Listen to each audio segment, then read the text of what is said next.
Peace. Welcome to the culture right here on the Black Star Network. I'm your host, Fawad Muhammad. Thank you so much for tuning in and being a part of the conversation. Folks, we got a lot to talk about. It is Thursday, so we check in with Hassan, Mr. Politics Giordano, for his segment In the Mix with Mr. Politics, as we talk about Nancy Pelosi era coming to an end, which includes the fact that President Zelenskyy from Ukraine has arrived, and a host of other issues like the one in Virginia, where they're opposed, when they're on the verge of perhaps electing their first Black Congressperson to go to represent Virginia. So we'll have that conversation with Mr. Politics himself. Also, can we talk about self-advocacy and why it's important that we are going into an age and a spirit of advocating, speaking up for ourselves? We'll have that conversation, and I've got some stuff for trends, posts, and doing the most, and still a whole lot more. So stay with us on today's edition of The Culture right here on the Black Star Network. Let's go.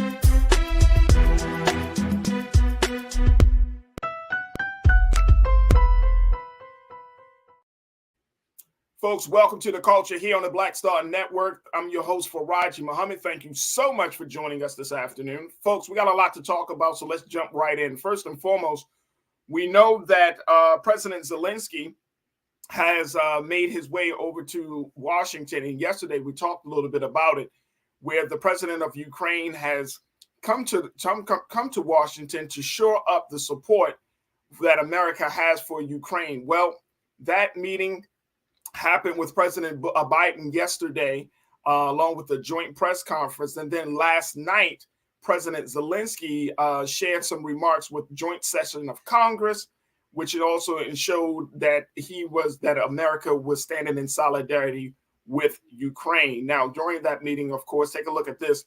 Zelenskyy helps Pelosi's exit House in historic fashion because House Speaker Nancy Pelosi, who has decided earlier this month that she was not going to she was not going to be House Speaker anymore. She's still going to be in Congress, but not serve as House Speaker anymore after 20 years of service.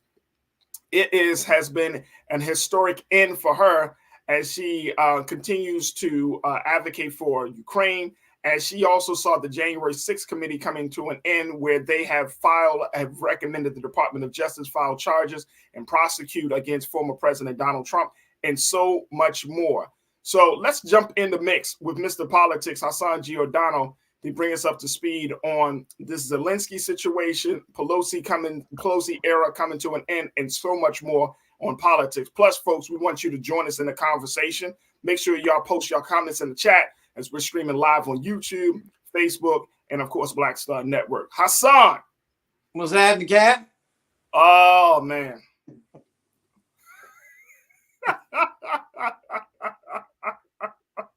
We ain't gonna talk about my Ravens this week. We just ain't gonna talk about them. We just get straight to the politics. Let's not even talk. We might have to fight for that. Hey, Hassan, you already moved to the next season. You got your Orioles. I ain't even. If I would have remembered, I'd have removed all that in the background. I'm telling you, man, they disappoint me, man. Then we ain't got Lamar again this Saturday. I was like, my goodness, man. Gee, me Christmas. I was not prepared to see you up in there with the O's. You already in springtime, bro. Hey, look, we just got another catcher. Like, they trying to rebuild over there. Look, yeah. All right, man. Let's get into some politics with you right now. The fact that you wanted to point out this situation with Nancy Pelosi, House Speaker Nancy Pelosi. She is coming to the end of her term, but she's ending it in a very big way because there have been some substantial gains that the Democrats have been able to make, especially this year over the past couple of months. She showed her support for President Zelenskyy of Ukraine, holding a flag in the chambers yesterday as he spoke. And of course, we talked about the January 6th committee, which is expecting to have their report. But let's break it all down. First, this Zelenskyy visit. A lot of people And based on the conversation that we had yesterday, here's Hassan about Zelenskyy making his way over here, and then President Biden pledging another $1.8 billion for military aid to Ukraine. It's just rubbing people the wrong way. People are asking questions like, what are we doing this for? What to what end? And what's your take on this? I mean, look, I get where they're coming from. First of all, let's look at the fact that outgoing Speaker of the House, Nancy Pelosi, comes full circle. 81 years later, she walks back on to the House floor. Yes, I'm not mistaken. I know how to do math. 81 years ago, she was on the floor with her father, Thomas D'Alessandro Jr., who was a congressman at the time. And at that time, my guy Winston Churchill came on the floor of Congress, urging Congress to act against an authoritative regime known as Nazi Germany. 81 years later, you have Zelenskyy address a joint thing of Congress, right? Session of Congress, which was huge, right? I mean, she's really going out in style in this. But when I'm looking at it, we're looking at the GOP, and we're looking at Americans are starting to say, we have so many issues at home domestically. Why do we continue to give this type of money to foreign nationals and countries? Like, I mean, we've done it with Egypt. We've done it with things in the past. But what kills me, though, Faraji, is you have conservatives like that cuckoo from Georgia, Marjorie Taylor Greene, who decides to stand up on the House floor and really take shots at, these legislators who she says are quote unquote raping Americans by American citizens by providing billions of dollars to what she calls the 51st state, which is Ukraine. Look, at the end of the day, it's easy from the hindsight, because I used to do it, right? Before I was really into politics, it's easy to kind of sit back on the sideline and say, why are we providing this type of assistance to a country that's not America? But at the end of the day, we have to fight a global war on terrorism, a global war that many countries, I probably would say close to the majority of the countries do not like America. So when your allies need assistance, that is the best time to do it, especially when you're fighting a regime like Russia and the authoritative craziness from Vladimir Putin, right? You have to be able to set that mark. You can't say, oh, okay, I'm going to sit back on the sidelines and wait to see. Because Russia, the way they invaded Ukraine, there's a strategic measure in what they're doing, including their relationship with China and so forth. That's why our aid to Ukraine is also strategic. And it's the same way what they did with Egypt. But for somebody like this crazy congresswoman, now, mind you, she would have no problem giving billions of dollars away to Israel, right? So, again, if we're going to have that conversation, let's really have that conversation. Why do we continue to fund Israel as if they are America Mini or 2.0 when Pakistan and all these other countries are suffering, right? So, I mean, it's, regardless of what side of the aisle, the person who I dread the most to have to deal with this coming into the new year is Kevin McCarthy, because you have Republican legislators in the House and the Senate, but in the House, we're going to talk about the House, that do support giving this aid to Ukraine because they understand the global ramifications of it.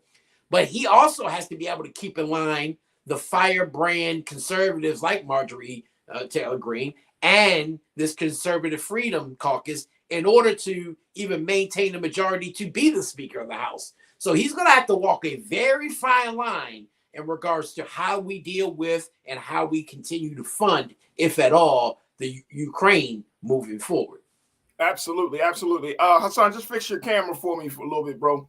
That way we can see your head is cutting off. We want to make sure we see your full face. There we go. Got to see all me, baby. Yeah. Cut me off.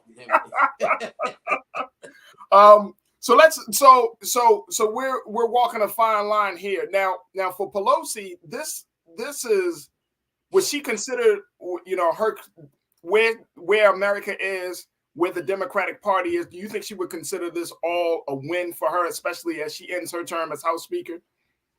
Oh, without a doubt. Let me tell you something. The 117th Congress, which is this Congress that we're currently in, is probably one of the most historic Congress sessions that we've had in our lifetimes, right? So every 2 years, every time Congress comes back in January, they label that a 100 and whatever. So this one is the 117th Congress.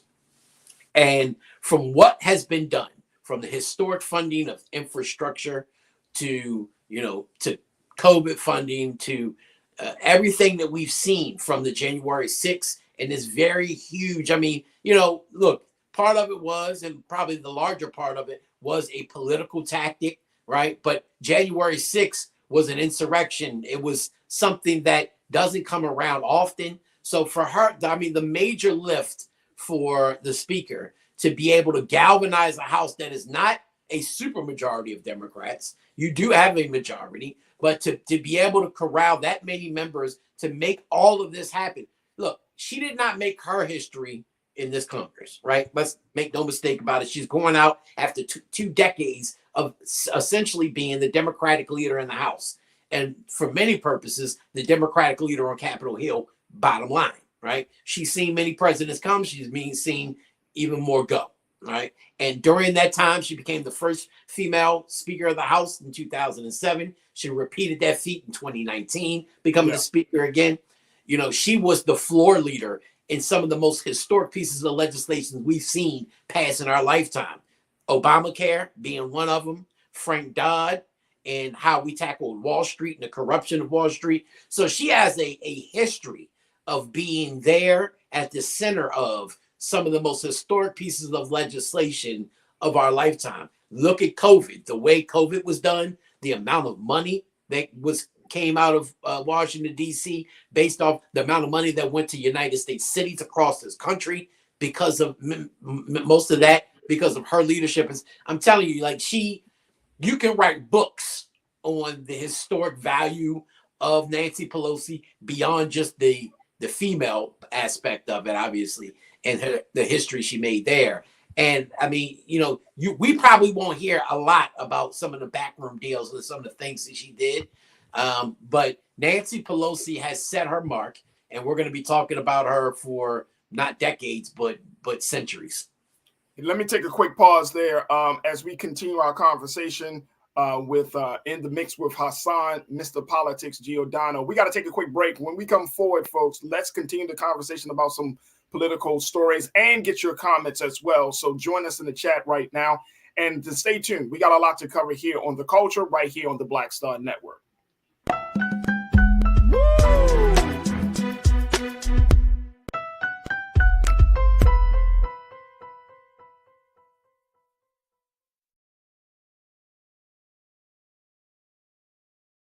When you talk about blackness and what happens in black culture, we're about covering these things that matter to us, speaking to our issues and concerns. This is a genuine people-powered movement. There's a lot of stuff that we're not getting. You get it, and you spread the word. We wish to plead our own cause.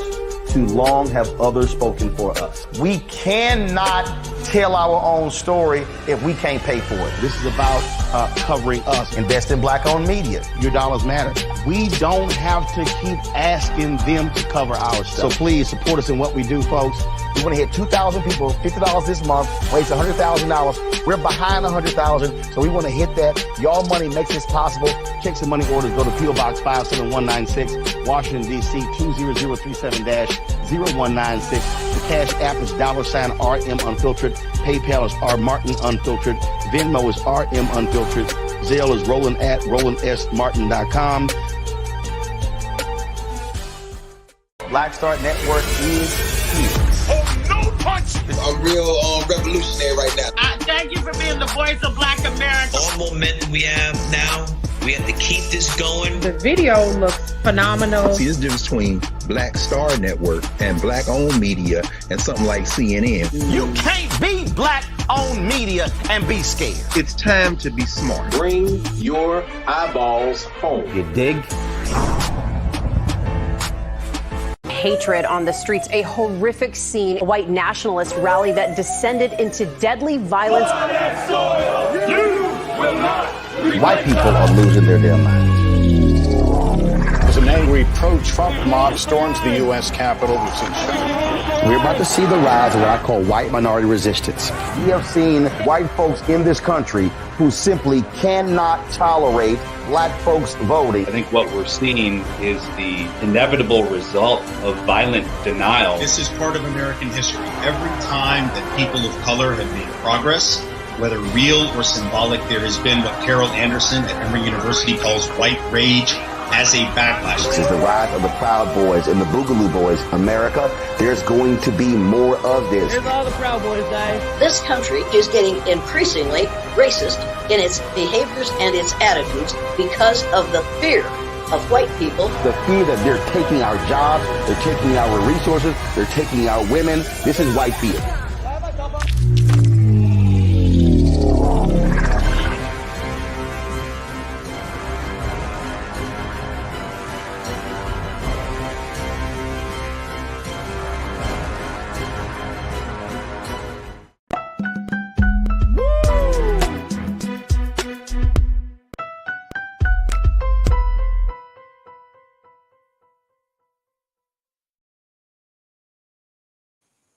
Folks, we have been talking to Mr. Politics himself, Hassan Giordano, for his segment In the Mix as we get caught up and get his analysis about some of the top political stories of this week.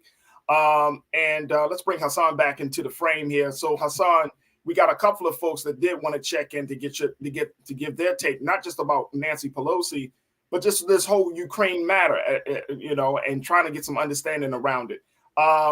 So let's go to Online Culture Crew. Let me see here. We got, you don't like my music. You said that this is that. Let me make sure we got this. Let's go to your first comment. You said supporting Ukraine is a worthy effort, in my opinion. And then some people say it is not a worthy effort, but for you don't like my music, you said it is a worthy effort.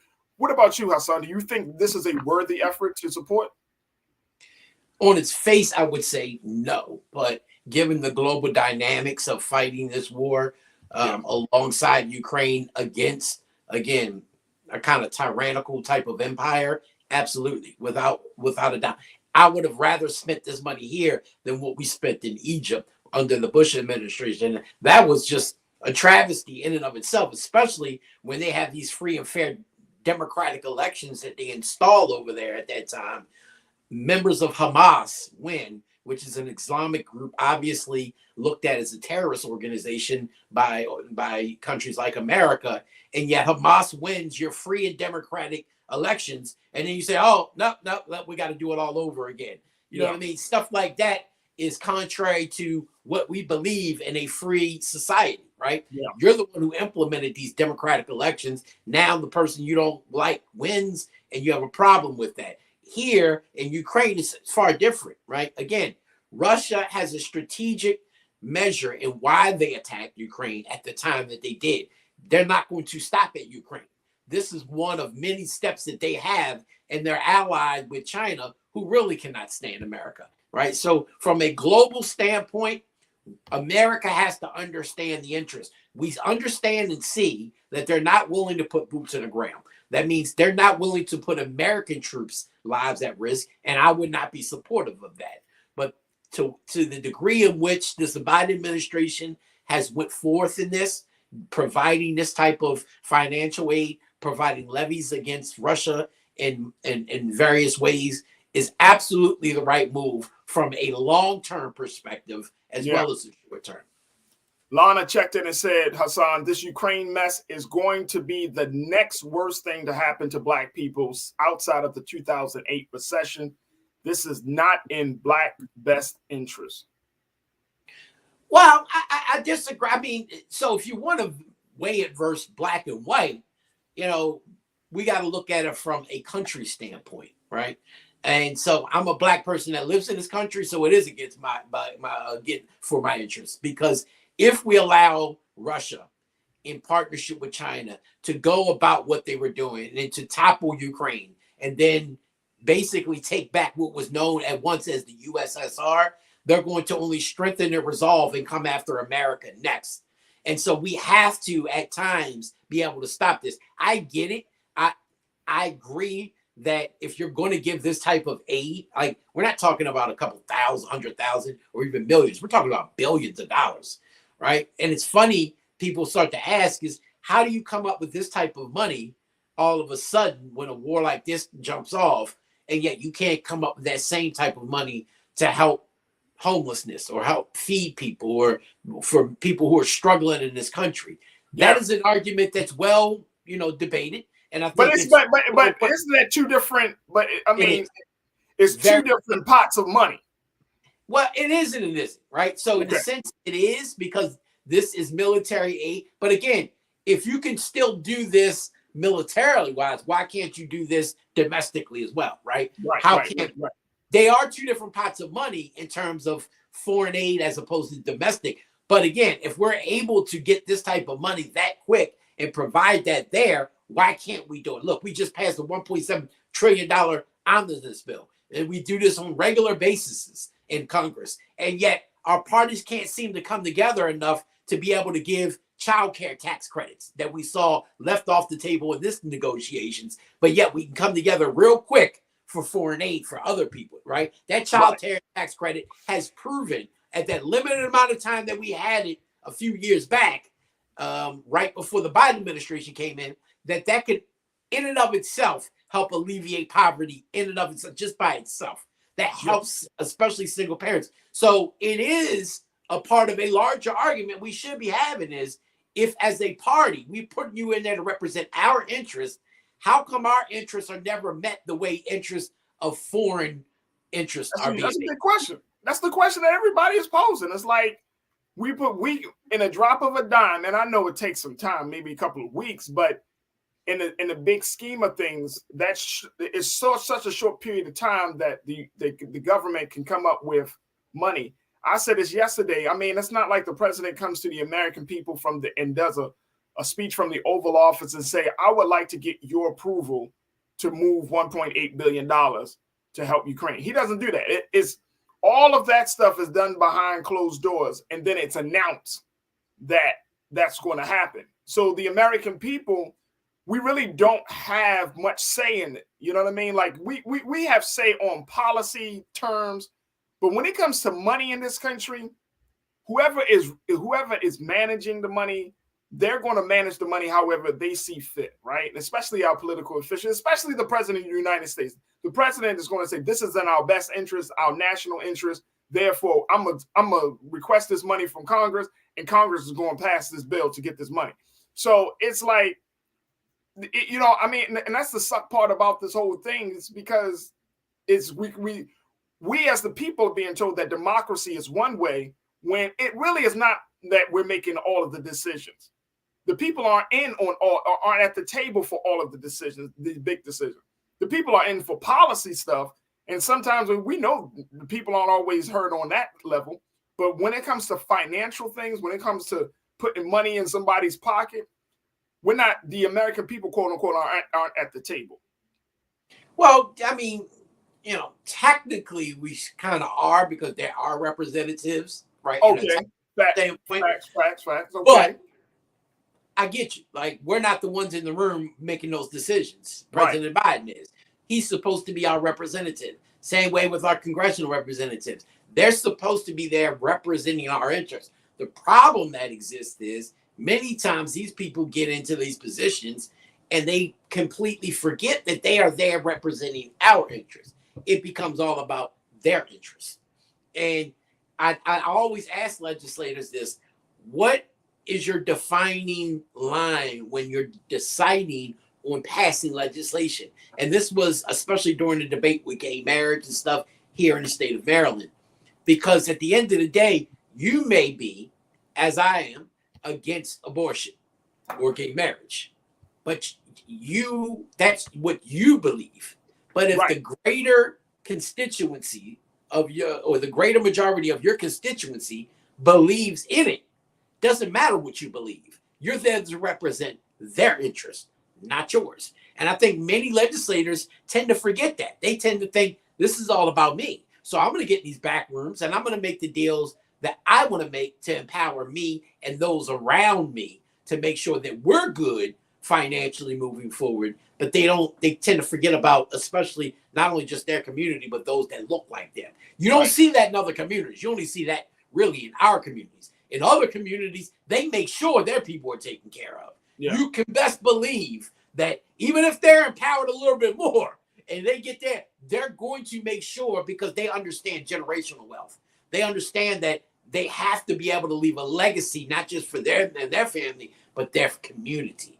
And that's what we have to really start getting a conversation, stop putting people in without them kind of signing off on these type of documents to say, no, I don't want you to get in there to show, kind of showboat. I need you in there making these serious decisions. When things like this happen in Congress and you're my representative, I need you representing our interests to make sure that nothing gets passed unless we get X, Y, and Z before you give that vote on A, B, and C. Absolutely. Absolutely. We got to take a quick pause. When we return, Hassan, I want to get your take on, speaking of money, I want to talk to you about this government funding bill, $1.7 trillion bill, folks, to keep the government open, running, and moving forward. We're going to talk a little bit about that. Plus, can we talk about the fact of how Virginia may be on the verge of having their first Black Congressperson to represent them come this February? Wow. Talking about Black making history that month. So we'll have that conversation. Stay with us, folks. A lot to talk about as we continue to be in the mix with Mr. Politics here on The Culture on the Black Star Network.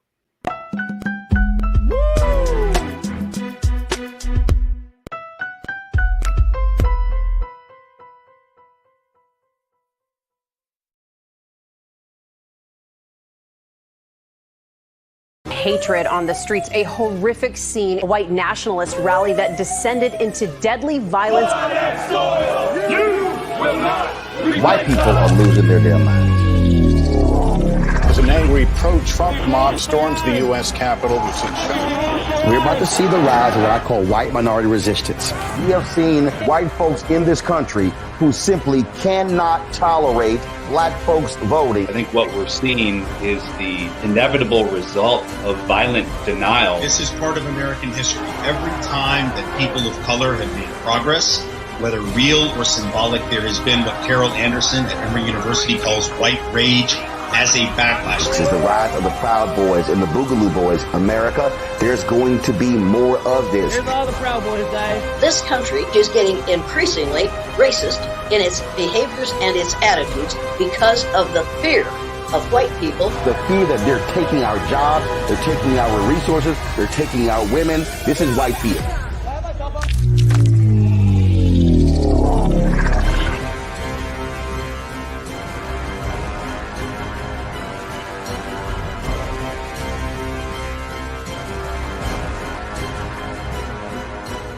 Black Star Network is here. Oh, no punch! I'm real revolutionary right now. Thank you for being the voice of Black America. All momentum we have now, we have to keep this going. The video looks phenomenal. See, there's a difference between Black Star Network and Black-owned media and something like CNN. You can't be Black-owned media and be scared. It's time to be smart. bring your eyeballs home. You dig?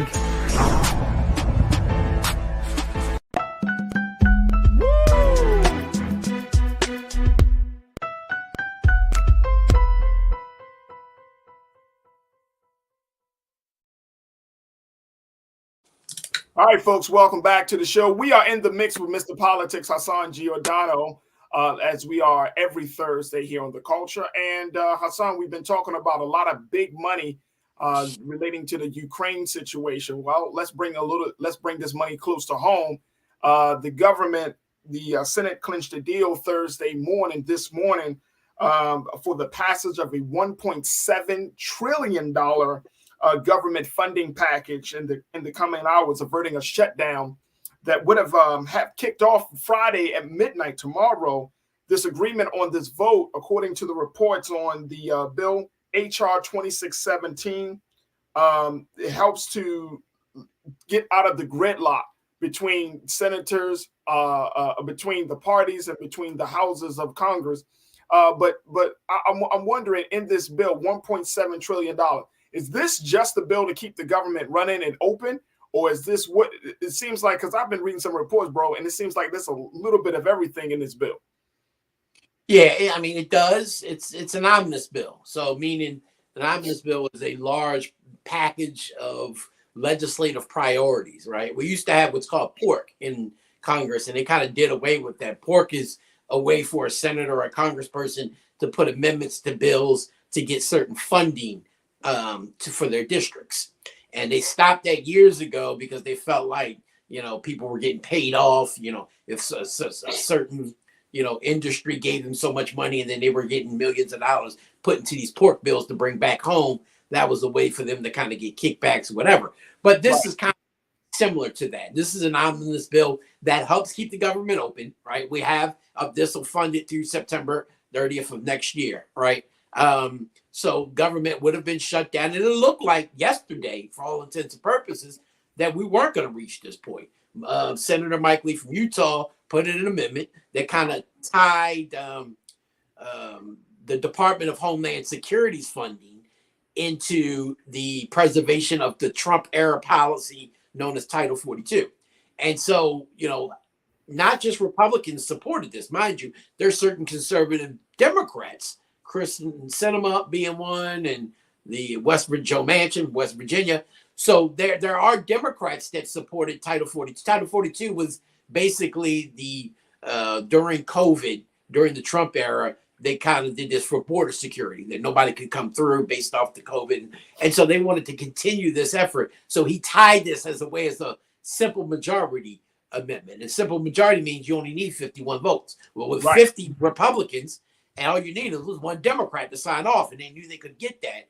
This way, what they did, they made this opportunity, made this deal by kind of coming together and being able to have that Senator Sinema, Joe Tester from Montana, they're putting in all competing legislation around Title 42 and border security, giving more money to immigration courts. It's not going to pass. It needs a 60 vote threshold for theirs. So it's not going to get done, but it's a way for Democrats and Republicans to vote their conscience and to be able to go back to their districts and run campaigns to say, hey, I voted, to secure the border, blah, blah, blah, blah. That's all that is. So they finally made this deal. They got it passed. It goes back to the House, who was supposed to pass it probably later tonight. They're trying to get out of D.C. because of the blizzard warnings and, the weather that's taking place.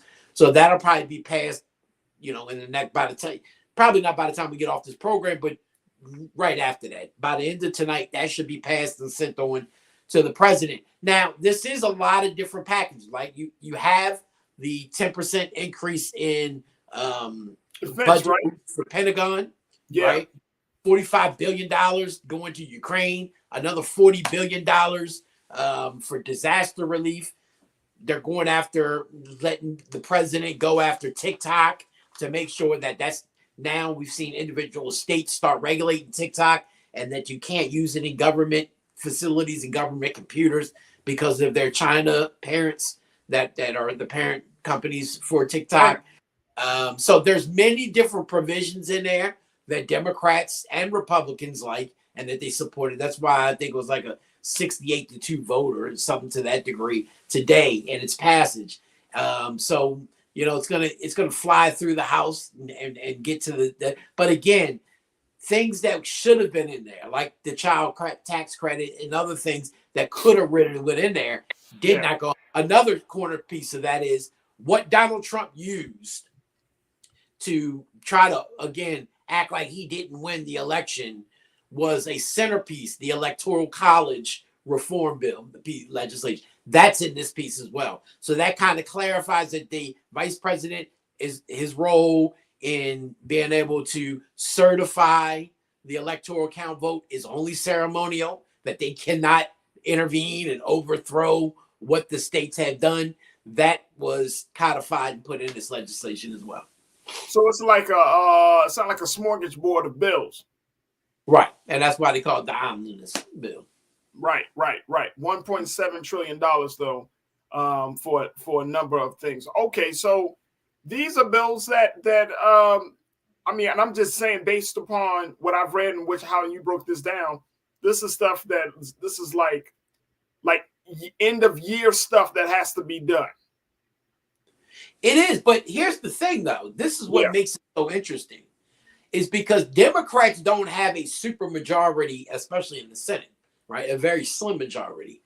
So for them to pass this at the level that they're passing, 1.7 trillion, with the amount of provisions that they were put in following a midterm election where they're about to hand over the seats of power in at least in the House, is huge.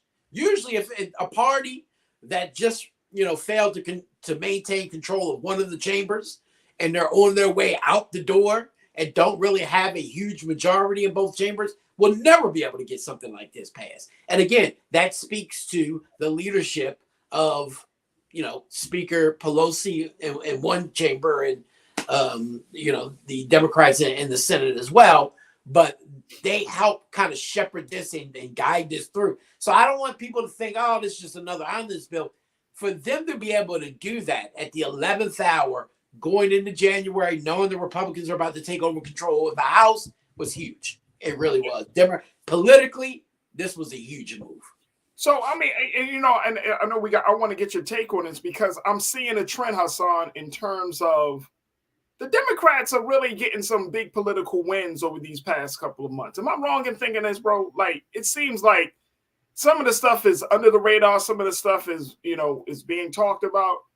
But it's like this Congress, you mentioned in your earlier remarks, Dan, that this is probably one of the most progressive Congresses that is, that we've seen in this country, but stuff is still actually getting done. Oh, absolutely. Without a doubt. Like I said, that's why I said this 117th Congress will probably be one of the most historical Congresses. People will be writing about this Congress for decades to come. I'm telling you, they really, and it's surprising. The reason why I'm so shocked is, one, typically going into a midterm after a party controls the White House, I've said this before on many occasions, they typically take a huge loss during the midterms. They didn't. They typically don't get this much done in a very shortened period of time without at least either a super majority or a majority of at least 6 to 7 members in both chambers, especially more so the Senate than the House. The House, they got more than that. But the slim majority that they don't have a huge majority in the House, mind you. Republicans are going to have an even smaller majority when they take over in January. And in the Senate, it's 50-50 with the tying vote going to Kamala Harris. That is huge. And especially because Joe Biden's not that popular. I mean, if you ask me, people, they're like, right. But clearly something must be going right. Like, they held off the Republican onslaught, the so-called red wave that was supposed to happen November 8th, never happened, right? All the stuff that's supposed to have happened, Democrats have turned the tide in many aspects on Republicans. Republicans should have dominated 2022 without a doubt, and they didn't. They really come away with egg on their face, and they come into 2023 limping, not really understanding what the pathway forward to victory is in 2024. Damn. Look, we got to take another pause. When we come forward, Hassan, let's talk about what's going on in the state of Virginia as they are on the verge of possibly making history as electing their first Black Congressperson from the state. Stay with us. That conversation is coming up next here on The Culture on the Black Star Network.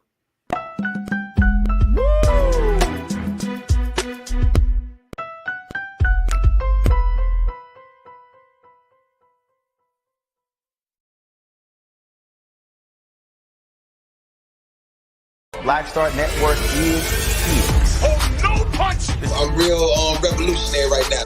Thank you for being the voice of Black America. All momentum we have now, we have to keep this going. The video looks phenomenal. See, this difference between Black Star Network and Black-owned media and something like CNN. You can't be Black-owned media and be scared. It's time to be smart. Bring your eyeballs home. You dig? When you talk about blackness and what happens in Black culture. We're about covering these things that matter to us, speaking to our issues and concerns. This is a genuine people-powered movement. There's a lot of stuff that we're not getting. You get it, and you spread the word. We wish to plead our own cause. Too long have others spoken for us. We cannot tell our own story if we can't pay for it. This is about covering us. Invest in Black-owned media. Your dollars matter. We don't have to keep asking them to cover our stuff. So please support us in what we do, folks. We want to hit 2,000 people, $50 this month, raise $100,000. We're behind 100,000, so we want to hit that. Y'all money makes this possible. Checks and money orders go to P.O. Box 57196, Washington, D.C. 20037-0196. The Cash App is $RM Unfiltered. PayPal is R Martin Unfiltered. Venmo is RM Unfiltered. Zelle is Roland at RolandSMartin.com.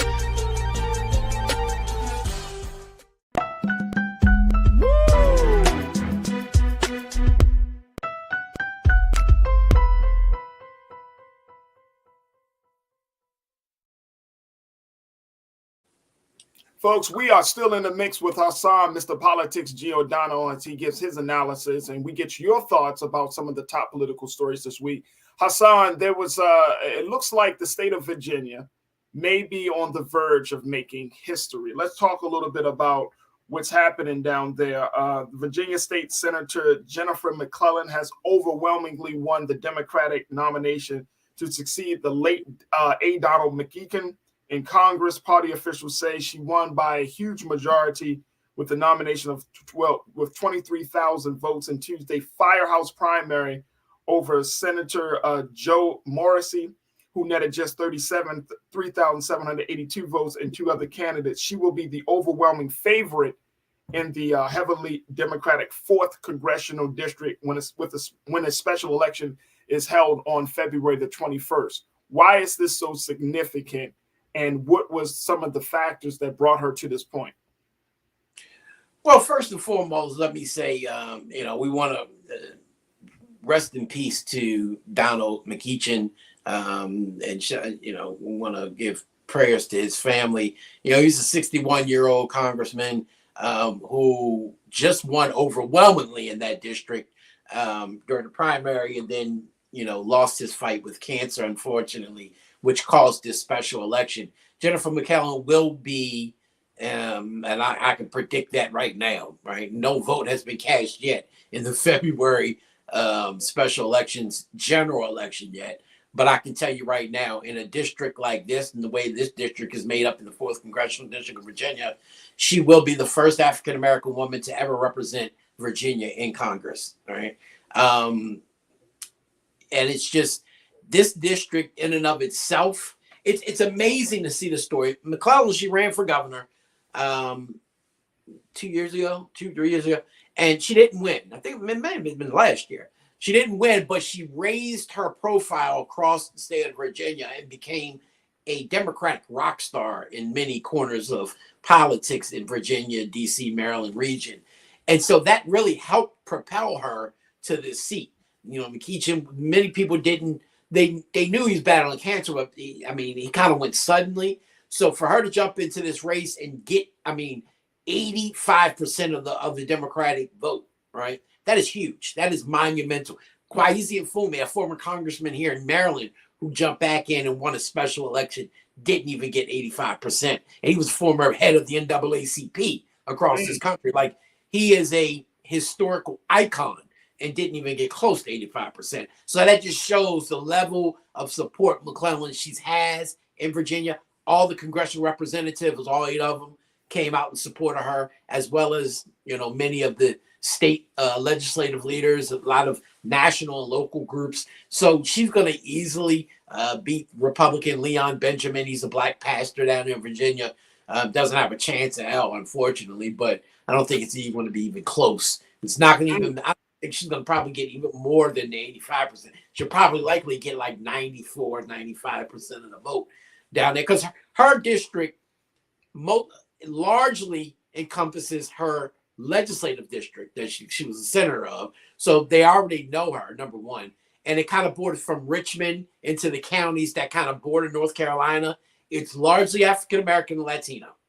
And so even though both candidates will be African American, she is widely known, very popular down there. And most of those individuals are Democrats. So a Black Republican is not going to fare well in this particular congressional district. And then the state legislator that she beat, mind you, Joe Morrissey is a crackpot. I'm amazed how they keep this guy in it.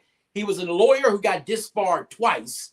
Dang. He was just in jail not too long ago for protecting the rights of a minor. He wouldn't reveal her identity. Come to find out, he ended up marrying this minor when she became an adult not too long, just a couple of years ago. And it took for the Virginia governor to kind of throw out his conviction last year, 2020. This guy is I don't understand how they have it, because again, he is a state senator. He lost this race. He is a state senator over there in Virginia. But people knew, even though that was the biggest name challenger to Senator now soon to be Congresswoman elect, soon to be McClellan, people knew that there wasn't almost any chance in hell that he was going to be able to pull out this victory. So I'm proud that she made this accomplishment happen again for the first time ever in America's history. Think about that. Virginia has never had a Black woman. They had Black men. Mr. McEachin was Black.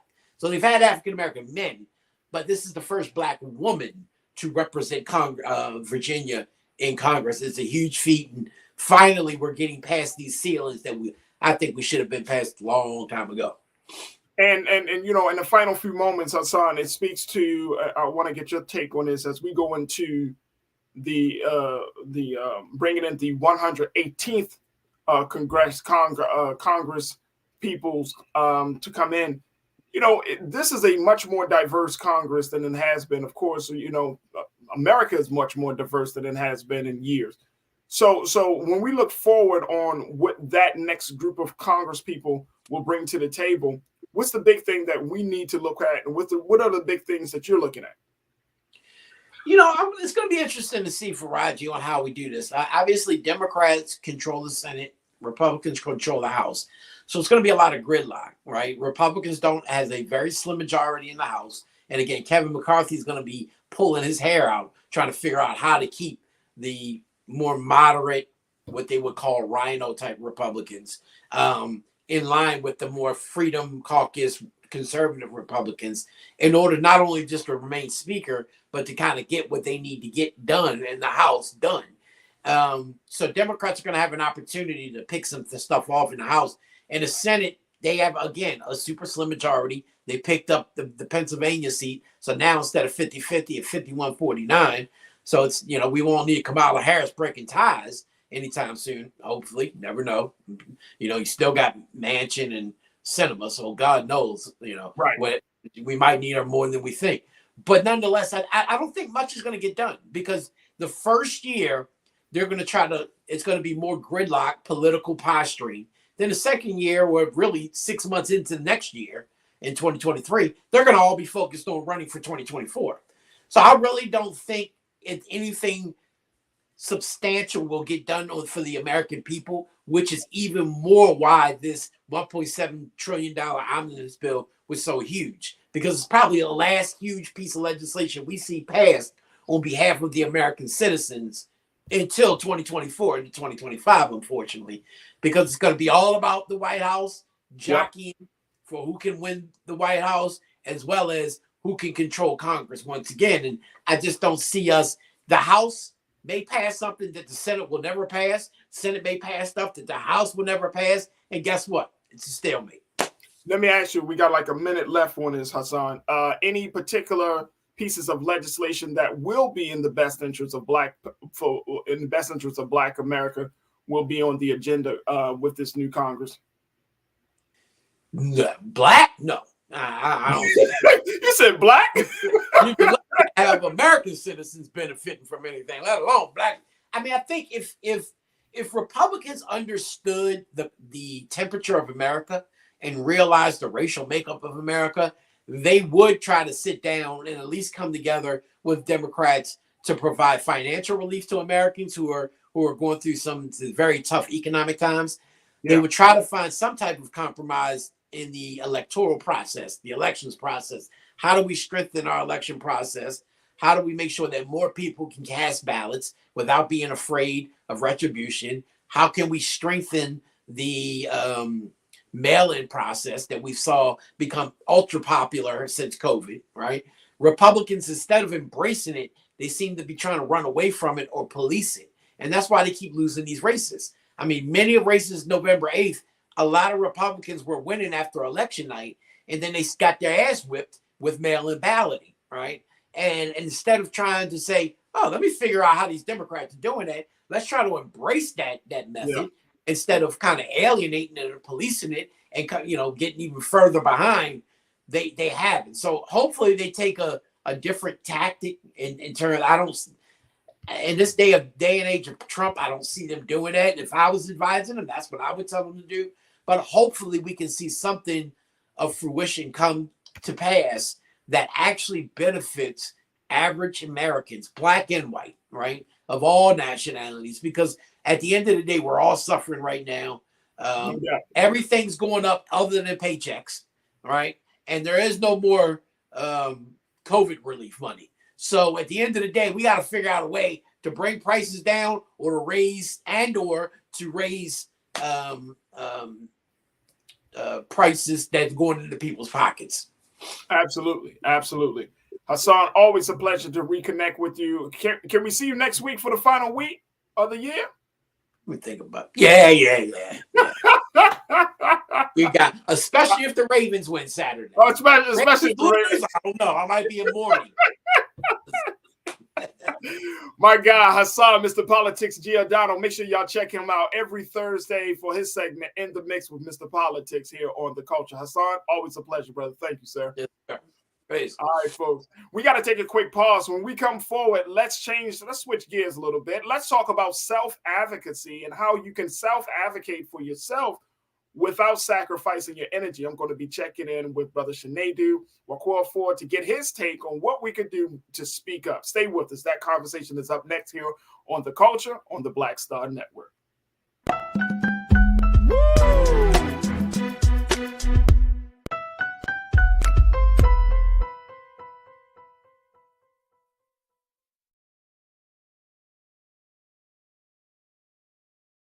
Pull up a chair, take your seat. The Black Tape with me, Dr. Greg Carr, here on the Black Star Network. Every week, we'll take a deeper dive into the world we're living in. Join the conversation only on the Black Star Network. Black Star Network is here. Oh, no punch! I'm real revolutionary right now. Thank you for being the voice of Black America. All momentum we have now, we have to keep this going. The video looks phenomenal. See, there's a difference between Black Star Network and black-owned media and something like CNN. You can't be black-owned media and be scared. It's time to be smart. Bring your eyeballs home. You dig?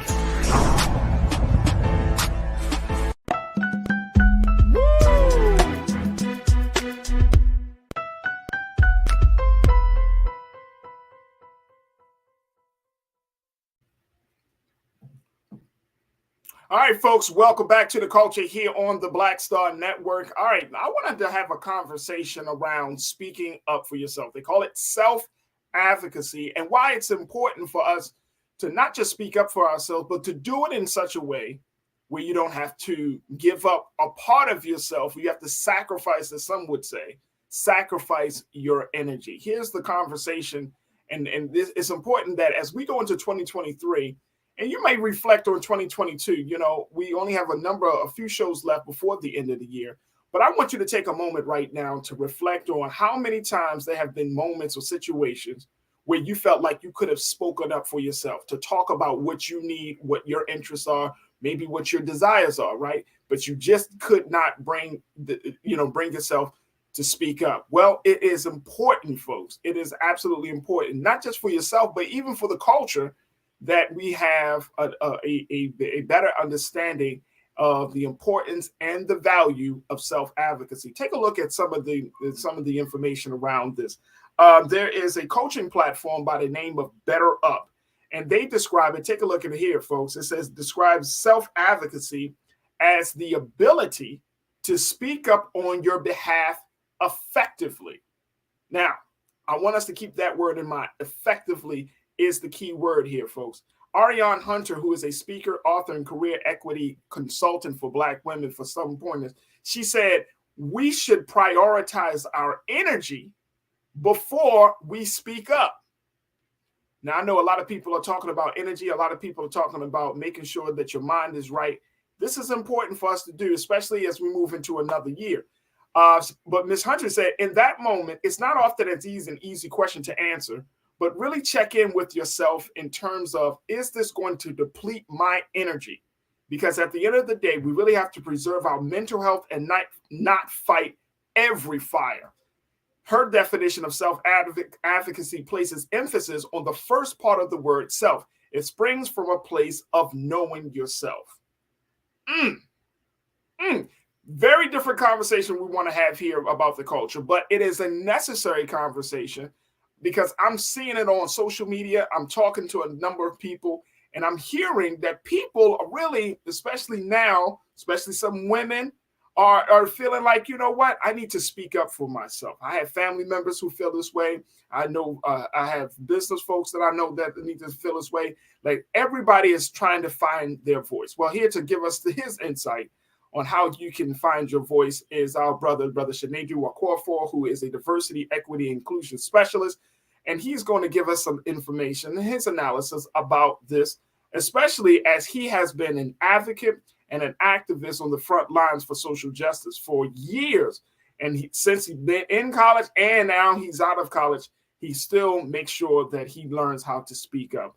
Brother Shinedu, always good to connect with you, bro. How you feeling this afternoon? Feeling good, man. Good to be here with you, Faraji. Absolutely. Good to be with you. So this idea of self-advocacy, I thought that this would be a great conversation to have with you, bro, because ever since I've known you, and I've known you for some years now, when I first met you, you were very, very sure, and you've always been sure. You've always been confident. You always know exactly what you want to say. You've always been very focused on what is it that you're trying to get across. But nowadays, it's funny because a lot of people don't have that skill. A lot of people don't have that level of confidence, Shinedu. Now we're at a point where people are saying, you know what, I need to speak up for myself. But at the same time, as I just cited, sometimes it's not necessary for you to fight every fire. You don't always need to speak up about everything that's happening around you. First and foremost, Shinedu, talk to us about how did you get to a place where you said, you know what, my voice is important to be heard. Well, thank you so much, Faraji, for having me on the show, and thanks for the question. I think I would like to kind of turn your idea of what you saw on its head.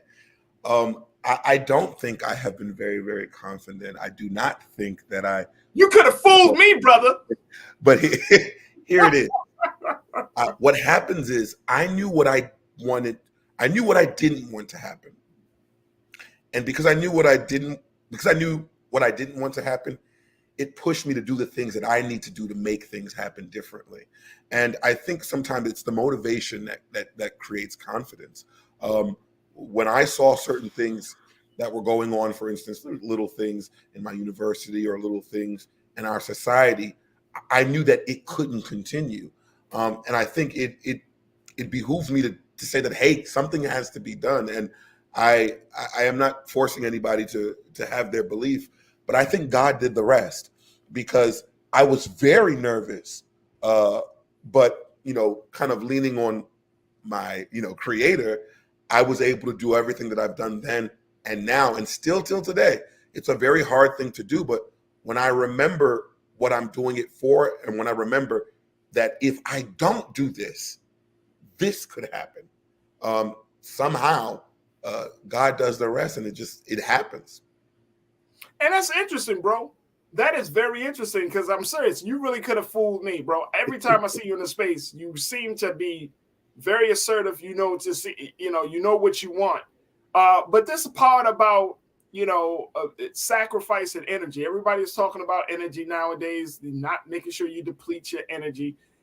What's your take on making sure that in the process of speaking up, that we don't lose out? Yeah, it's a tough road to toe. We have to remember that what we want to do, the ability to do it is not unlimited. So you have to rest up. If you're just the vessel, I mean, you have to be fully charged. You have to be ready. It is not, there are a lot of battles that you would want to fight. And one of the most dangerous things is when you win the first battle, you want to fight 100 more. It's good to be cautious. Take your time. Remember why you're doing this, because sometimes our own ego can get in the way and we're fighting and it looks like we're helping, but we're just sometimes in the position of just doing it, saviorism, if you will. I would say that it has to bode well with yourself, right? Yeah. Take your mental health into consideration, because martyrism isn't easy. And if you look into a lot of things, we like to talk about Dr. Martin Luther King and Malcolm X. If you really study them, they also had a loneliness complex because they were very busy working, being that martyr. And we're in this day and age where we're taking mental health serious. You have to look out for thine self as well. You have to preserve the energy, preserve the spirit that you have to go out, remembering like, hey, maybe I'm going to forego this one thing for a second because I have to be okay. Yeah. And I think it also speaks to, Brother Shanadu, the space that we find a lot of ourselves in, which is around self-care. Yes. And how it's important. I mean, you work in the area of, human resources, human relations, dealing with diversity, equity, inclusion. And, you see day in and day out the impact of being in the room and not being seen, right? Or being in the room and not being heard. And I mean, you work with Black folks, you work with folks from other marginalized communities, especially if they're in white, predominantly white spaces. I mean, this is the burden, and this is another reason why I think it's important to have this conversation. This is the burden that Black folks carry every day, that we often we can be in spaces, but it's like the child where you're seen but not heard. And it's a hell of a thing to be a full-grown adult.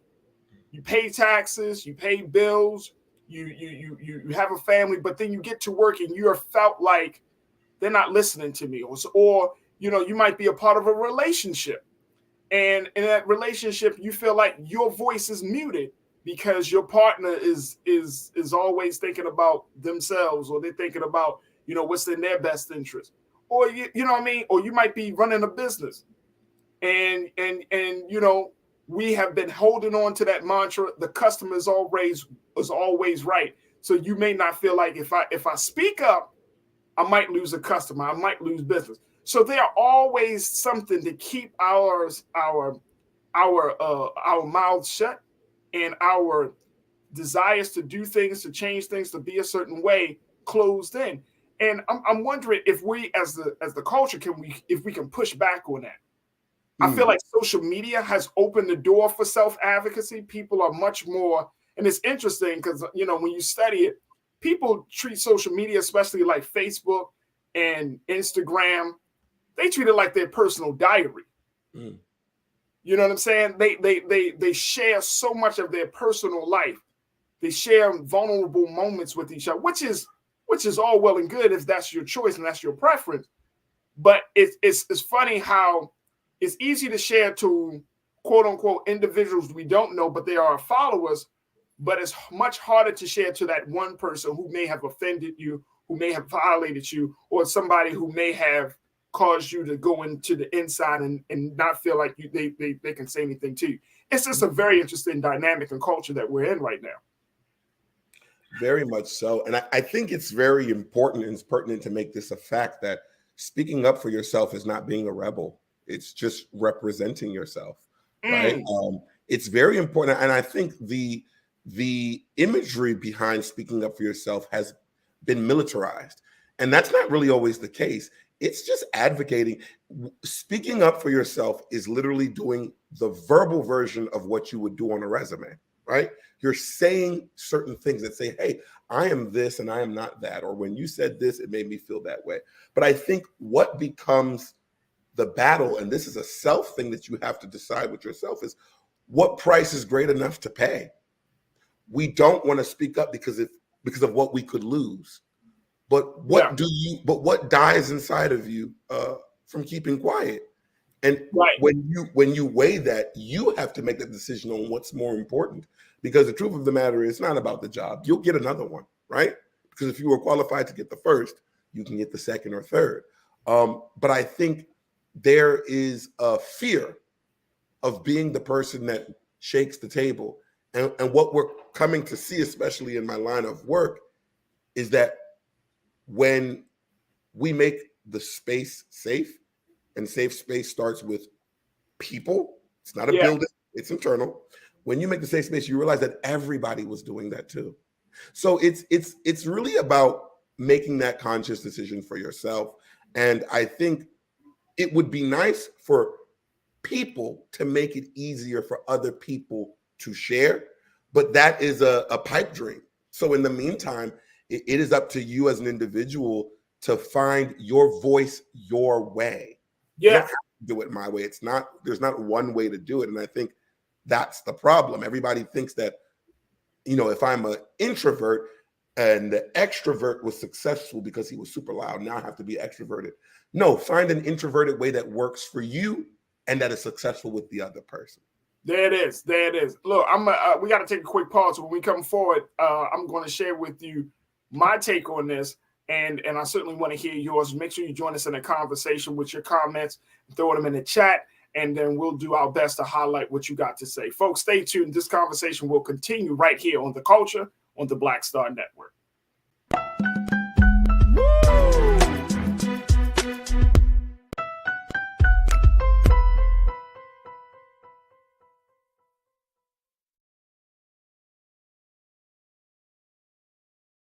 Folks, Black Star Network is here.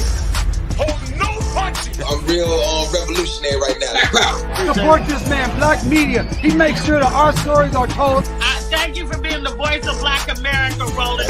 I love y'all. All momentum we have now, we have to keep this going. The video looks phenomenal. See, there's a difference between Black Star Network and black-owned media and something like CNN. You can't be black-owned media and be scared. It's time to be smart. Bring your eyeballs home. You dig? Pull up a chair, take your seat. The Black Tape with me, Dr. Greg Carr, here on the Black Star Network. Every week, we'll take a deeper dive into the world we're living in. Join the conversation only on the Black Star Network. Hi, I'm Dr. Jackie Hood Martin, and I have a question for you. Ever feel as if your life is teetering and the weight and pressure of the world is consistently on your shoulders? Well, let me tell you, living a balanced life isn't easy. Join me each Tuesday on Black Star Network for A Balanced Life with Dr. Jackie. We're all impacted by the culture, whether we know it or not. From politics to music and entertainment, it's a huge part of our lives, and we're going to talk about it every day right here on The Culture with me, Faraji Muhammad, only on the Black Star Network. I'm Deborah Owens, America's Wealth Coach, and my new show, Get Wealthy, focuses on the things that your financial advisor and bank isn't telling you, but you absolutely need to know. So watch Get Wealthy on the Black Star Network.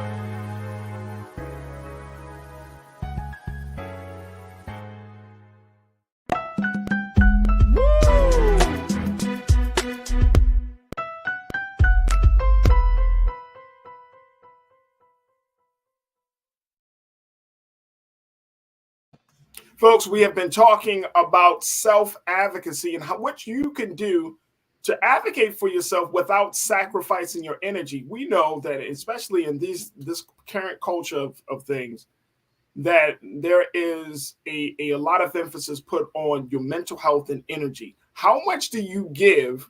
What are you willing to give? How much are you willing to sacrifice in speaking up for yourself? This is one of the big things that that culturally we're seeing. Now, even though this may not be one of a conversation on a particularly hard topic, this is a conversation I think that needs to be had for us to become more reflective, especially as we're entering the end of this, as we're at the end of this year and entering a beginning new year. Will you advocate yourself more? Is this a resolution that you plan and want to accomplish when you're talking about going into the new year and getting to a different level and a different space in your personal life? Join us in a conversation. We would love to hear what you have to say. Post your comments in the chat section, and let's continue to have the conversation. As I'm checking in with Culture Crew member, he is an activist, an advocate. He speaks up for those who don't or who can't speak for themselves, and he's been working in the field of diversity, equity, inclusion for some time now. My brother Sinedu Wakorafor is joining us today. Sinedu, I want to take a couple of comments from our online Culture Crew to get their take on this. Lana checked in and said, excellent points, Kings. People feel unheard. I'm so glad we have been having these convos. They have gelled me personally. Yeah, I think we need to have this convo. We definitely need to have the convo about speaking up for yourself and why that's necessary and important, and how to do it in such a way that you don't become damaging to yourself. You don't become destructive, and look, I think Sinedu, and we got to all kind of agree to, I think we can all agree to this. This culture, as much as we put an emphasis on individualism, this culture does not necessitate for people to speak up. Like we are living in a culture and a time where it kind of imposes conformity on you. You know what I mean? Like you just go along to kind of get along mentality. Even if you see something wrong, something that's blatantly wrong, we still told, don't worry about it. Turn your eyes, turn the other cheek, just go along to get along. And I'm seeing that this is probably one of the big issues about our culture, that we don't speak up enough, that we don't challenge enough, that we don't call people to the carpet enough. We don't hold people accountable enough. And I'm talking about from the young to the older folks of this generation, of this culture. Are you seeing that as well? Yeah. It's a phenomenon, and it's so unfortunate that we're not First of all, yes, this culture does not, even from childhood, it doesn't really teach you to speak up, and it teaches you to speak up, but in a very passive way. And then you realize that when you speak up, this happens, that happens. You're a snitch, you're this, you're that. So I feel like those things all, culminate in self-advocacy. But I think, again, I don't want to be religious, but like, whether this culture accepts it or not, like if you're God's child, if that's what you believe, if you believe in that higher power, I love to see the people share the post about manifestation. Right. You have to believe in that. And that's really important. I'm gonna tell you a quick story and make it real quick. I remember when I went to chase the bag, as the youth would say, and I went to work at this engineering company, because that's a construction company. And I was working there, as an engineer, and I wasn't doing so well. I was trying my best, but it wasn't my passion. And there was a little pseudo racism or whatever as well. But it is what it is. They were going to fire me, and they were like, you're too into DEI. And I met with the area manager, the district manager, and he sat me down and he talked to me. He said, I've been doing this for 30 years. And you don't love this. I love this. Like, don't deny what you believe in. Say what you want to do and go do that. Yeah, it's going to suck that you're not going to get this job, but you'll end up somewhere where you loved. And the next meeting that I had, I told him that I don't love this, and I don't love what I'm doing here, and I'm not enjoying myself, and I can't pretend no more, and I can't look the other cheek, because this isn't what I like. The story ends like this. I lost the job, but now I am a DEI practitioner. You know what I'm saying? Like, right. Manifestation doesn't start until you put that foot forward and say, I'm going to do this, and I'm going to take these steps to do it. Right. I love that. Let's get some more comments from from our online culture crew. Folks, make sure you post your comments in the chat as we're talking about self-advocacy without sacrificing your energy. And I love that, bro. I love that. I think, you know, a couple of things. I think for Black folks, that, like I mentioned, if you're Black in America, self-advocacy is a new phenomenon. Why? Because we have always been told to not say anything, just to take it. And here's the thing that I often push back on. Stop telling Black folks we're strong and resilient. And I'm sure, Sinead, you heard the context of this is how this done. We got blatant racism, blatant levels of oppression that is brought to our doorstep each and every day in this country, right? Blatant. Man, y'all strong and resilient. As if the moment that we start speaking out, it becomes a problem. No other group of people, and y'all can correct me if I'm wrong on this, folks, but no other group of people is awarded or rewarded or congratulated for being quiet when oppression is happening, like Black folks are. That's the craziest thing in the world. We do this to women, especially Black women. Black women are strong. Black women but Black women be suffering. And nobody, check this out, human nature won't allow us to be in a place of weakness, right? Nobody wants to be like vulnerable. Nobody wants to be weak. Nobody wants to say, I can't handle it, right? So when you telling a woman or you telling a Black man stand strong, or you should stay strong and just kind of go through this level of this carry this weight, this burden, this level of oppression, and to suffer in silence and all of these things, right? Don't say nothing. I've heard, and some of us y'all might experience this on the job. You know, there's some bulls happening on the job, some madness, some foolishness, whether it's racism or not. It don't have to be that deep. It could be just injustice, period. And you got other Black folks that's telling you, when you don't rock the boat, don't say nothing. When you know it's wrong, see, then something just like in your case, Sinead, we do ourselves a disservice when we deny ourselves, even in the face of doing something wrong. When you deny yourself, when you negate your own desire, when you negate your own voice, you lose a part of yourself. And that's why I think it's important. Like, that is the sacrificing of energy. When you deny yourself, when you don't speak up for yourself, when you negate yourself, there's something that happens to that. It's like the little voice inside becomes quieter as a result of that. And I look, as a grown man in my years at this point, I'm going to say what I need to say. I'm not going to be disrespectful, but it gets to my soul, Sinead. I'm telling you. And I'm talking about in any circumstance, bro. It gets to my soul because here I am. Communication is my thing.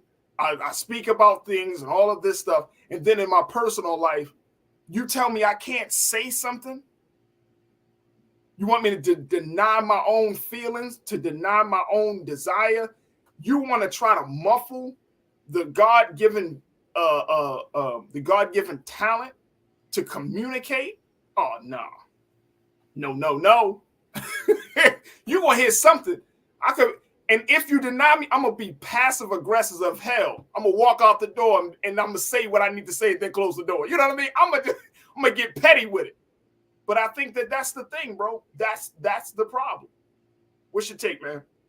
Yeah, it's interesting. When that strength topic, I just feel like that word has been weaponized, again, from white people now to Black folks. And we're strong. You know, you got to push through, you strong. Many things are, an airplane is strong, but don't throw a bomb at it. Why are we pushing the boundaries of what that strength is? This material on my shirt is strong enough to be a shirt, but why rip it? You know what I'm saying? I think that's the thing.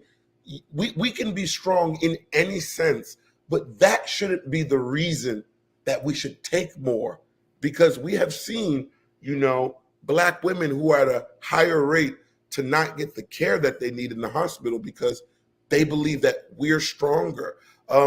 Again, that's the weaponization of what's happening to us as Black folks, and to what we do to ourselves, because then we play into that thing like, man, you can take that, and when you act, the opposite of not strong is not weak. We have to talk about that too. You could just be having a moment. You could be vulnerability is not weakness as well, and that's another thing. You know, what happens when you don't want to be too strong, but you don't want to be weak? I don't think the opposite of strength when it comes to people is always just weakness. It could just be, hey, right now, I am not flexing my strength. That's it. I'm not flexing that strength that I may usually have. And I just feel like we're getting to this place where, like, I think our generation, my generation, is starting to see that there is no benefit in the mental for making it through. Because I've heard somebody say that to me at an event recently, a networking event, and he was a little bit older than me, and he said that, you know, this generation, you know, you all go to a job and you don't like it, and they talk to you the wrong way, in a month you quit. You know, I've been at a job, he said he's been at a job for 30 years, and, you know, he's been able to maneuver those things. And what I questioned is, I know what your question is. Go ahead, bro. Go ahead. I know what you. I was wondering, you know, when you think about science, you know, opposite, you know, for every force is an equal force or whatever, one of Newton's laws. Right. So if you're getting that pressure, right, and you're calling it maneuver, and you've kept your job, that means your spouse probably got the back half, and children probably got the back half. So you didn't maneuver, you moved it to you transferred it to somebody that you believed was weaker, which is what your boss did. So we have to be very, very careful in what we're doing. Brother, my God. See, this is Sinead, that's why I love talking to you, bro. Because that's exactly what the situation is. You take that pressure, you don't talk to your manager, you don't talk to your supervisor, you bring that bullshit home. And whoever's in the house because it's gotta be released, right? Gotcha. It got to go somewhere. That energy got to be transferred, transmitted, shared, that negative energy, right? Because you're not going to be, because you know it don't fit your soul, so you can't internalize it but so much. But then it has to be released in order to be freed from it. And guess who gets that? You're absolutely right, bro. And we do ourselves a disservice. We do ourselves a disservice when we stand quiet. Let me go to this very quickly, then we got to take our next pause. Nicole, my sister, you checked in and said, telling Black people that we are strong and resilient when we need to address injustices, oppression, and racism is a way, I believe, to dismiss our humanity. Come on. Absolutely. Mm-hmm. No more suffering in silence. I'm talking about anything. I ain't talking about just oppression, racism. McCall, you're right on point. But suffering in silence is not the way. Now, do you have to wild out on somebody every time somebody crosses your path? No, but you got to make it known. I'm not going to accept bullshit, man. I'm not going to accept you talking to me a certain way. I don't care if we in a restaurant, you know what I'm saying? You ever come in, if you in a restaurant or situation, somebody say something wrong to you, the way to act. I'm at that point now. You come to the table and you got an attitude. Whoa, hold up. What's your order? Whoa. Turn this thing down for a minute, bro. You having a rough day? Because I damn sure will ask the manager to give me another server. Mm-hmm. I remember this incident happened, getting some coffee with Nira one day. We were at a Starbucks. The sister gave the coffee. Look, Sinead, I picked up the coffee. I looked at it and I'm like, damn, this coffee feel a little bit light. Open up the coffee. The joint was half full. Half full. I just bought the coffee. I ain't even walk 10 feet away from the stand. I said, hold on, sis. My coffee's half full. This little young Black sister,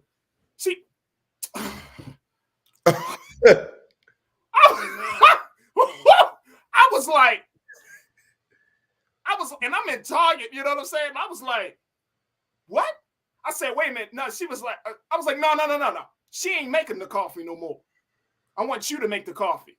She said, well, why me? I said, because her attitude sucks. And I said, sis, you need to get out of the business if you... Yes, your attitude sucks. And I told her that. Your attitude sucks. Don't touch my coffee. I'm not going to sit there. I'm not going to let you treat me, especially if I paid for something. Mm-hmm.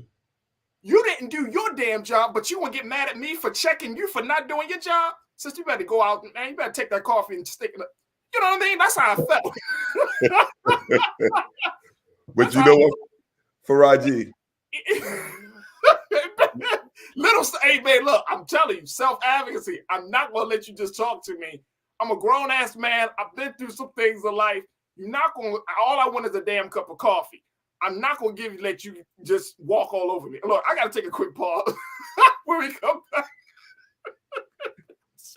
piss me off. Look, when we come back, we'll continue the conversation. Stay with us. It's the Culture of the Black Star Network.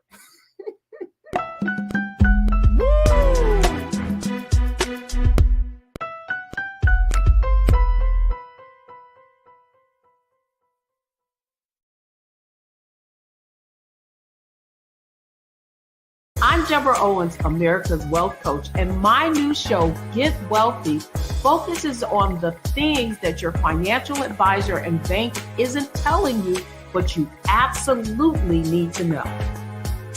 So watch Get Wealthy on the Black Star Network.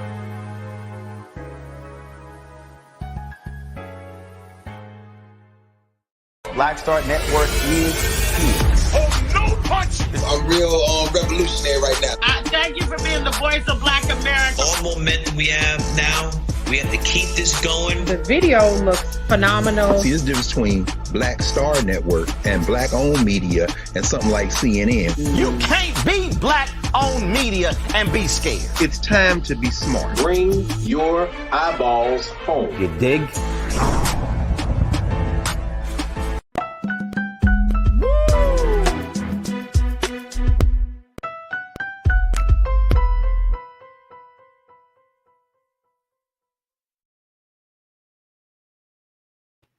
Folks, we are continuing our conversation talking about self-advocacy without sacrifice of energy, folks. And this is, and I've been talking to my brother, Culture Crew member Sinead Wakorfor, to get some insight. And I'm hearing from you. I just shared with you what happened with me at Starbucks. Let's bring Sinead back in the frame very quickly. I'm serious. This gets to the core of us. This gets to the core of us, and you know. There's so many instances in our lives that we can think on. And like I said at the very beginning of this conversation, Brother Sinead, when we reflect on what happened in 2022, we got to ask ourselves, where can we speak up for 2023? And that starts in our personal lives. That starts with us making an intentional choice. And like the sister that I referenced in the earlier article said, she said, self-advocacy first starts with the self. It's about knowing yourself. Since I'm a grown-ass man that knows himself, you know what I'm saying? I'm a conscious man that knows himself. No, you're not going to treat me this way. You're not going to talk to me a certain way. You know what I'm saying? Whether it's in my personal relationships or professional relationships, you're going to hear what I have to say because I'm not disrespectful. I'm not putting my hands on you. But you damn sure know that the tool that the God blessed me with, which is my voice, my mouth, you're going to hear something. If you if you say something really crazy, if you give me the wrong attitude, the wrong spirit, but it's not like, oh, you threaten me, I'll threaten you. It's just really coming across, man, like, and I'm trying to teach my children the same thing. Speak up for yourself because I'm not walking away from this exchange saying I woulda, shoulda, coulda. Yep. And you know, carrying those negative feelings. No, oh no, we're not doing that. We're not doing that. I'm trying to release that energy because that's more debilitating than whatever little consequences that you may get from speaking up. When you carry that negative energy, when you walk away from an interaction and you feel like you didn't get a chance to speak up for yourself, look at how damaging how much damage that causes your self-confidence and your view of yourself and how far you go to beat up yourself for that particular moment. I've done that. Those days are over. I'm not doing it. You're going to feel the wrath versus me.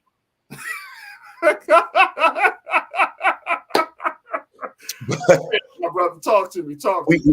This situation I'm about to tell you doesn't work all the time, but I think this society tells us ain't nobody got time for that, right? And I would tell my brothers and sisters, we have to make time for that. And I'm gonna tell you why. I heard a story from this man, black psychologist.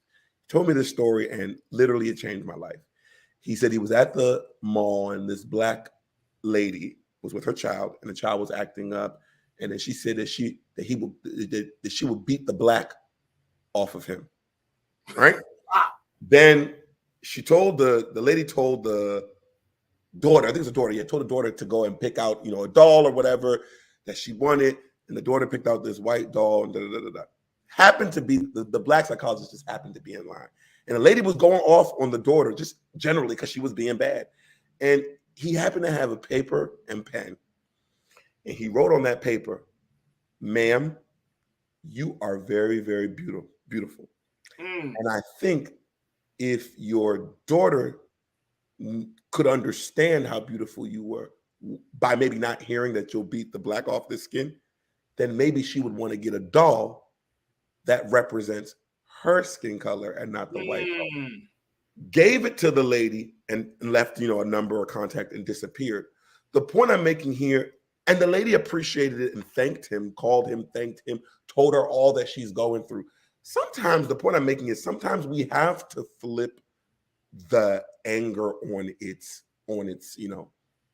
back. Math teaches you that sometimes when you have that negative number and you put that positive number, you're at zero. You cancel it out. Yeah. Sometimes somebody just may have really had a bad day. And we have to make sure that energy, and I tell people this all the time, don't take the energy somebody is giving you. You don't have to take that. You can inquire. Because if we're both getting upset, we get nowhere. And now you've taken on the devil that may have attacked that person. So I just also affect people or try to tell people that sometimes we got to give a little grace, especially with Black folks. We have all been a part of the same experiment in this country because democracy is an experiment. And we're all experiencing results of that experiment differently. Right. So we just got to be a little bit graceful to one another, at least try to. And then, you know what? I appreciate you for saying that. I appreciate you for saying that because honestly, that's important, especially as Black men. We got to give each other grace. But my only part of that, Sinead, my only part, I'm all for giving each other grace.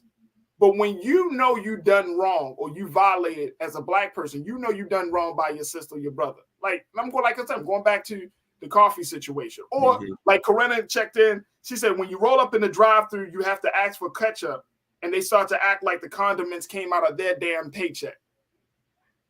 It's just small. You know what I'm saying? Because we're living in a time that small things matter a lot nowadays. You know what I'm saying? Very small things. And I'm just saying simple consideration of people, right? Like, hey, can I get an extra napkin? Oh, you gave me 2 bags worth of food and 6 napkins. Sis, come on, help me out here. Help me do the math. I got 3 people there. I got 4 people in the car, and you got 6 napkins. Can I get some napkins, please? Can I get a little extra ketchup? I mean, seriously, you know what I'm saying? Like, and I get it. We do got to give each other grace. But then the other side is that people should understand that, hey, people want to be treated. The old adage that we've been taught in elementary school, treat people how you want to be treated. That's what it comes down to, bro. Yeah. Treat people how you want to be treated. And so if you bring that energy, you don't know who you crossing paths with. You don't know what space the head is in. You don't know what energy they have. Treat people how you want to be treated. In this day and time, and I think we can all attest to it, in this day and time, people are so on edge. So you can talk to people in a very respectful manner. You can try to cajole people in it. But the moment, treat people how you want to be treated. But if you bring that energy, you don't know whether that energy is going to be matched, whether it's going to be matched with words or matched with somebody's fist. That's very true. You know what I'm saying? Like, you don't want to do that. You don't want to be like, oh, and somebody gonna be like, oh, pop, hit you right in your mouth. Yeah. Because people are on edge, and you got to be like, everyone has to be considerate of what other people are going through. And you got to just treat people how you want to be treated, bro. That's all I'm gonna say. That's all I'm saying. All right, let me move on. I got one more piece I want to get your take on. So there's a lot of hoopla about Oprah Winfrey, because there was this interaction that a person on TikTok has captured. Let's play this video of this gentleman asking Oprah Winfrey about her favorite things and why people are upset with Oprah. Take a look at this.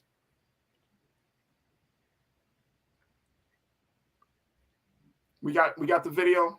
Let me see. Let me get my team. They're going to have to get ready for this. All right, he's going to get the video. All right, so here's the thing. People are a little bit like PO'd with Oprah, because, you know, Oprah has, during her holiday season, her favorite things, right? Everybody kind of checks in and see, okay, what's Oprah's favorite things? And she gives you a list of holiday recommendations, gifts that you can give your friends and family. Mm-hmm. Well, a gentleman, he was happened to, like, I don't know, I guess he caught Oprah going into an event or something like that. He was recording, and he asked Oprah, well, you know, he said, look, Oprah, I want to get your holiday gift recommendation for my mom. What do you think? Now, here's Oprah Winfrey, bro. Oprah could, I do applaud Oprah for taking time. She don't know this dude from Jack. She took the time to talk to this dude before going into an event to answer his question about gifts. And Keena, let me know when you get the video, bro. Took the time to talk to this dude to let him know about gifts. Her response was really dope. She gave him an idea. He didn't think that was the best idea. I can't wait to see this video. Can we pull up the video? Because I don't want to get in any more. Just let me know if we can. You're doing your best to not give it away. You're doing good. I don't want to. I mean, y'all might have seen it. It's on TikTok. But the point is got a lot of people talking about this situation of where we are in this country, because the idea that she gave, there's a cost to it. And the cost that's attached to it is $100. It's $100. The gift is for his mom. I want y'all to keep that. Keenan, let me know if we can do this, man. We gotta cue this thing up. I'm trying not to give away. I'm trying not to give away. But it's $100, and it speaks to where people are. Now, I know that in this country, Sinead, people are financially strapped. Some, not everybody. We can't assume that everybody is on the same financial level as we are. But I know people are financially strapped in this country.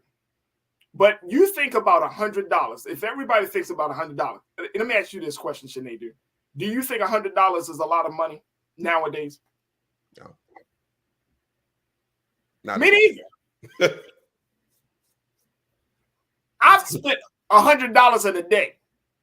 I mean, even for no matter what half of the world you are, rich or poor, I see rich and poor people at brunch in DC that's unlimited for $80 every week, every Sunday. So don't matter where they work. So I'm just saying.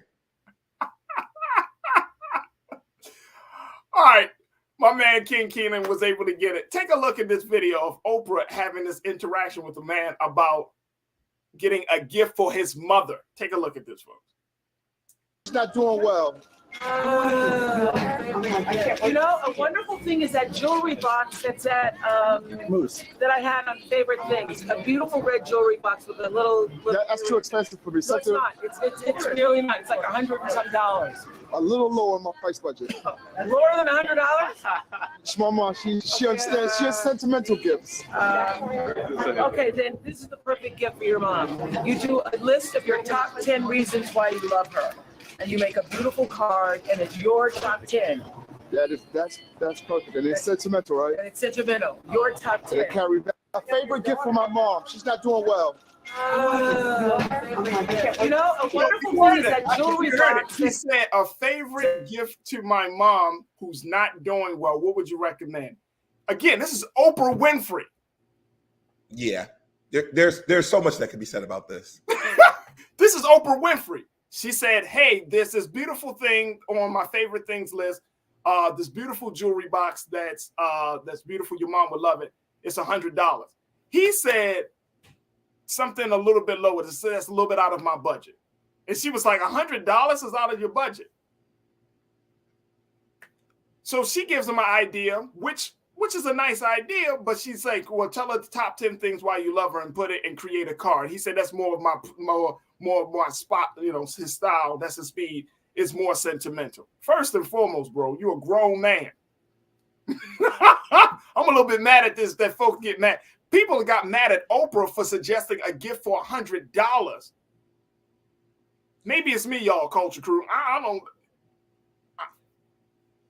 $100 for a gift for your mom is too much? I have a couple of thoughts on this, Faraji. Couple of thoughts. One, let's assess. This is not a millionaire talking to her.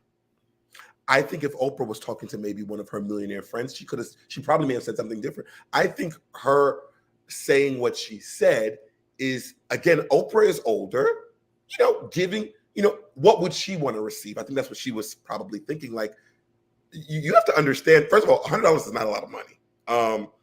It's not, just not anymore. The economy will tell you that $100 is not a lot of money. It's not my thought. It's not. I think Oprah's answer was astute.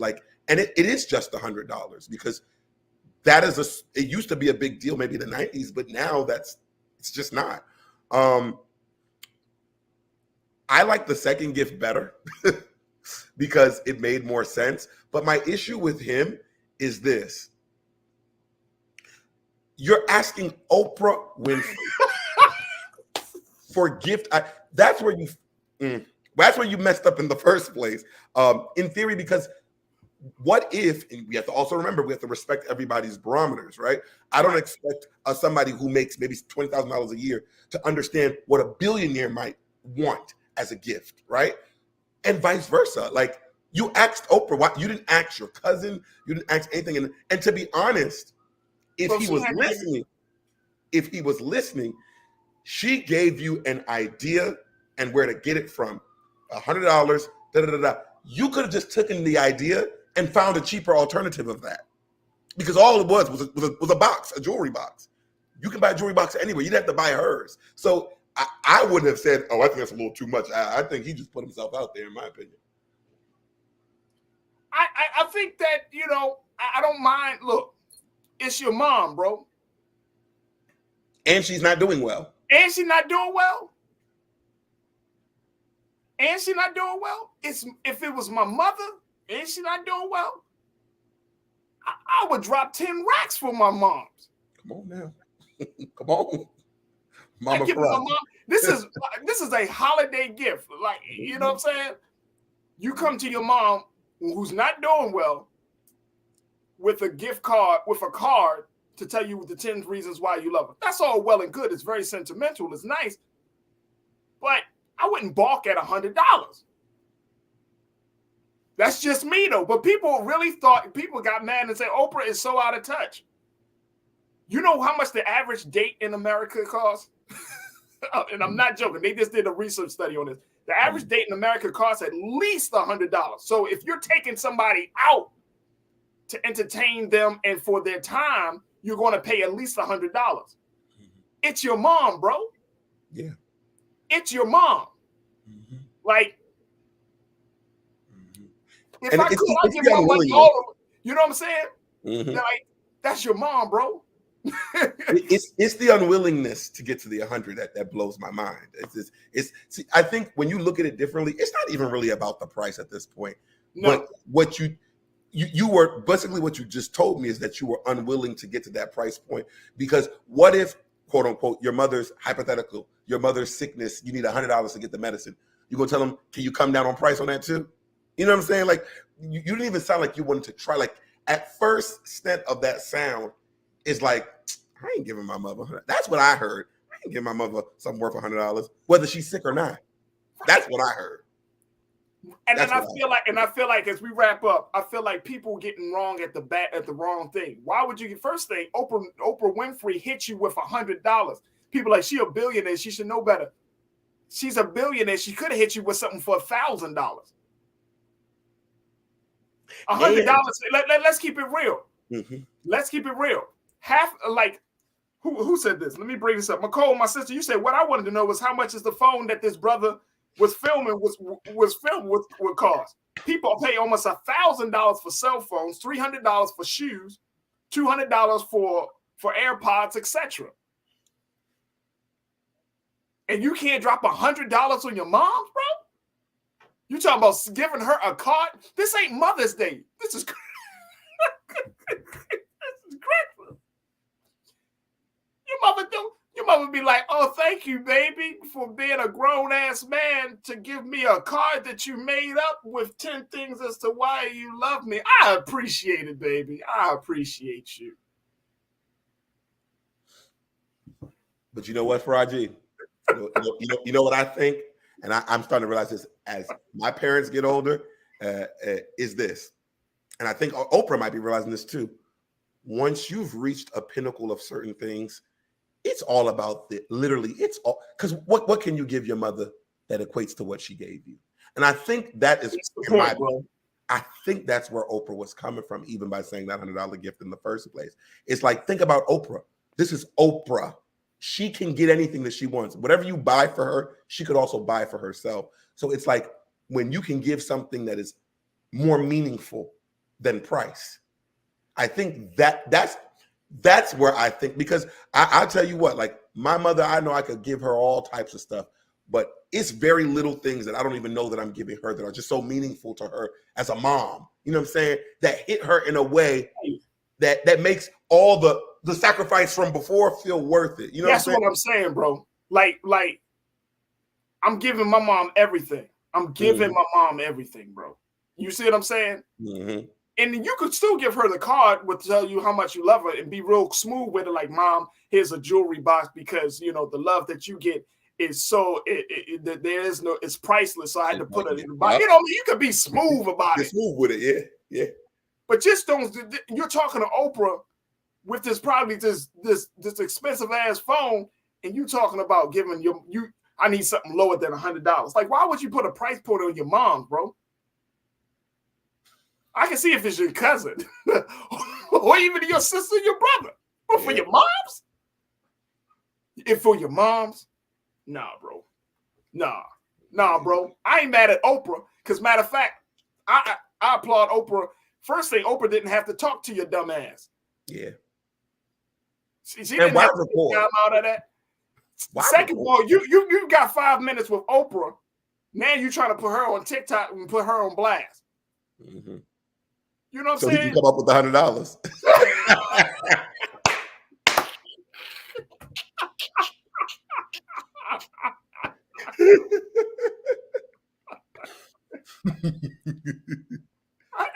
Hey man, look, I'm telling you, I love what Oprah has done with her life and all that. Look, we gotta go, but look, man, nah, bro, you out of pocket. I can't get it, man. Please. I couldn't even talk to yo. I could not even talk to him. I'd be like, what? Nah, son. No, sir. I'm giving my mother everything I got. Sinead, thank you so much, brother. It's always good to connect with you, man. And God willing, we'll reconnect with next week. All right? Yes. Happy holidays, Faraji. And happy holidays, brother. Thank you so much.